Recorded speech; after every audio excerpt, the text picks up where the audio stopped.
Alright, today I'm coming to you from my backyard. My recently completed project I've been working on for quite a while. Going to do a little how-to or demonstration video today. It will be an outline of which in the last packet, this packet 3 that we're going to be sending out. It's supposed to be the last packet we do going into the summer break. I have a face for radio, not for television, so I apologize. Never done a video, never been on YouTube, don't really like the internet, but I'm doing this for you students. And I thought in just a minute I'm going to begin the demonstration video, but I'm just kind of telling you what's going on here. In that packet will also be some information for my sociology classes. Y'all had selected your favorite chapters that you preferred that we get to this year. A very thick book, one semester to cover it, so I was trying to cover some of your interests. Some of y'all had asked about religion, sociology and religion and society, also sports and society, and government and society. So I'm going to try to touch on those in that packet as well. But this video will be primarily a demonstration speech. If you know me, I like to repurpose things. I like to, if I can get out without having to spend a lot of money on something, that's what I prefer doing. I don't like waste. So this video is going to be me utilizing something that was going to be discarded. And a lot of this project behind me was that to begin with. It was a little she shed for my wife, and she's going to use it to store her plant working tools, her potting soil, her pots, also things related to our little swimming pool back here. So today what I'm going to be doing is showing you how to plant a bush. How to plant, and these bushes are actually bushes that our neighbor was going to discard. They're little dwarf nandinas, and they're in not excellent shape right now. They're pretty thin, so they may or may not survive. I'm going to teach you some things you can do to kind of soup up the ground that will enable them to get some fertilizer and maybe increase their chances of thriving. Kim's bringing up the 2 plants now. I actually had them stored. She gave them to me. I was in the middle of something else. I placed them in the edge of my pond here just so they could get some water and wouldn't dry out until I had a chance to plant them. So I'm going to do that today. Need a good shovel to begin with. You need a shovel. I prefer a shovel. If you notice, this shovel has a nice straight angle to it. I don't like the curved shovel because it digs down. The soil I'm going to be digging in where I live is really hard, condensed, compacted clay. And so, you have to be careful in choosing your shovel. You don't want a cheap shovel with a bad angle to begin with. I selected this site here close, like I said, close to this other project we just completed. Kind of catty corner off the front porch here. Maybe an area where people are not coming in and out of the shed here. And so maybe won't be trampling on, won't get in the way, that type of thing. First thing we have to do is dig a sufficient hole to plant our nandina in.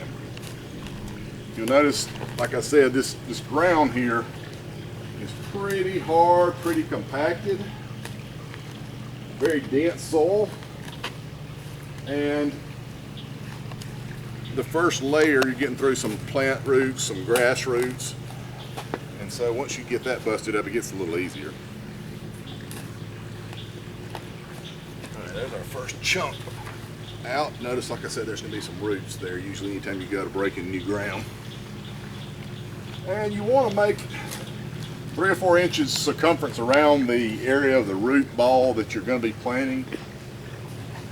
You want to go 2 or 3 inches deeper to begin with. Now I'm not going to, you can use store-bought topsoil, or some people would use potting soil because it's looser, it allows those roots to penetrate. I'm not going to go to those lengths. My theory is if it's going to survive out here in this clay, it's going to have to be tough. I'm going to give it a chance to get started, but I don't have any money invested in these plants, so they don't make it, I really don't care. But to give it the best chance to survive, it's important to loosen up, like I said, especially if you have compacted ground. And we do. And so, you notice the color of this clay, actually a little better looking than I thought it'd be right here. I'm about to get the hole where I need it to be. You know, we'll skin those plants. Those are 2 bushes there we're going to be planting. Very common plant in the landscaping world. If you hire someone to landscape your home someday, they'll most likely use some dwarf nandinas. All right, we're going to get a little close up at this hole here. The hole there looks to be pretty much circular. All right, you want to, like I said, you want to dig down deeper than your roots are going to go. Take this plant here. Most of the roots are exposed. The dirt has been broken up from the roots. So that's not necessarily ideal. We're just taking, like I said, secondhand plants, and we're trying to make do with them. So we're going to make sure we don't have big clumps like this. We're going to break that up. We want loose soil underneath the roots and around the roots so that the roots can penetrate the surrounding soil.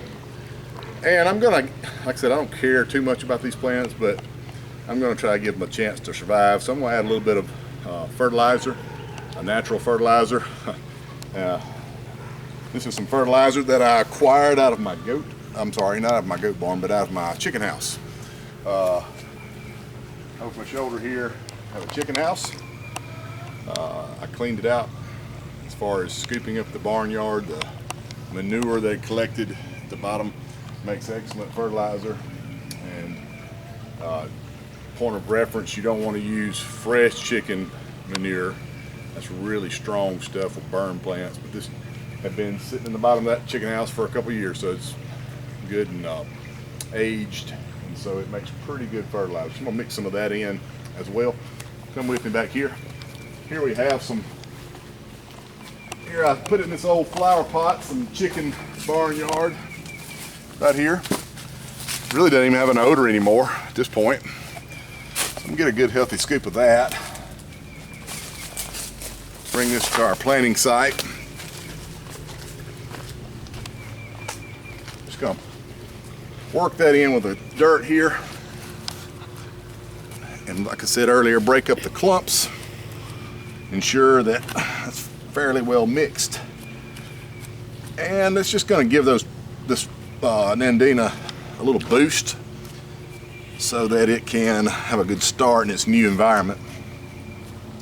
And like I mentioned earlier, especially considering that the roots are all exposed. I'm gonna go ahead and shovel that on over in there. It's probably, you know, it's close to 50-50 of the broken up clay along with that barnyard. All right, we're gonna set the plant down now, try to center it over this hole. Probably gonna be a little bit too shallow there. We're gonna have to bring a little more dirt in.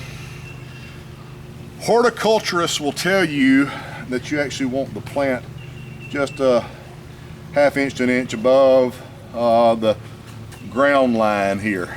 So you're actually going to be sitting up a little higher than you might suspect if you've never done this before in the hole. You don't want to sit it way down deep in the hole, I'm trying to say. All right, that's getting better. I believe we're going to have to add a little more of our barnyard. All right, that's going to be pretty good there. Let's set that there, and we'll go get another scoop of barnyard to mix in with this remainder of this clay that we've dug out of the hole.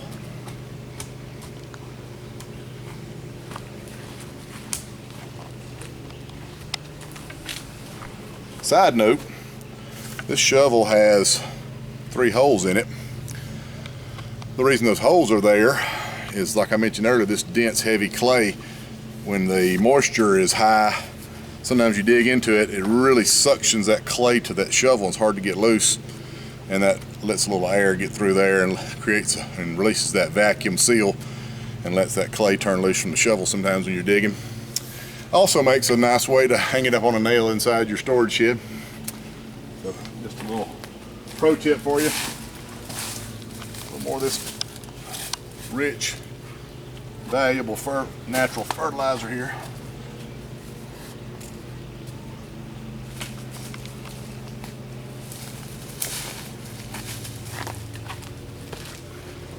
Gonna drop that back over on top of this clay. Work that in.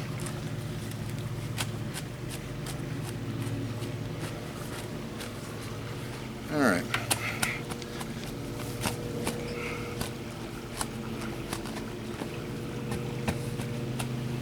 I'm gonna start working that back over the top of this. Try to evenly distribute this around.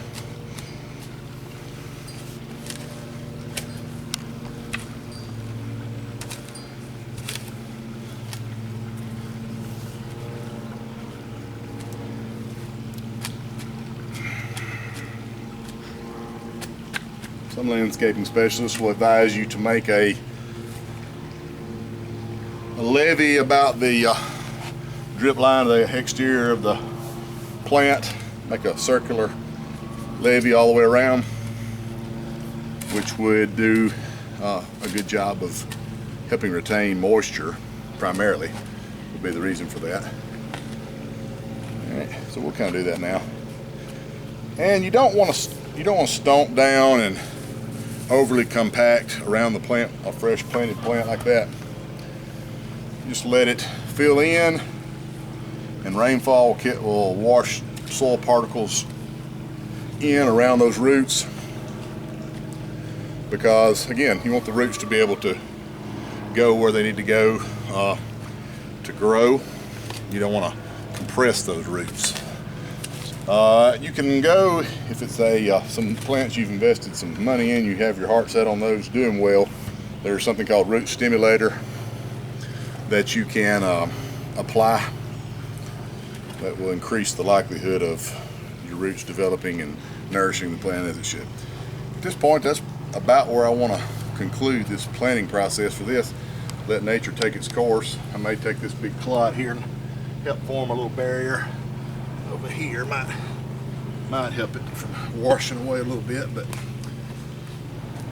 in this format, obviously we don't have a way to ask questions like we normally would at the end of a demonstration or a how-to speech. I hope I've demonstrated some of the principles today that I've taught you, as far as with the set and going through step by step and talking you through the process as we go along. A little assistance from our family dog there. It's been a great day to plant, nice and cool out.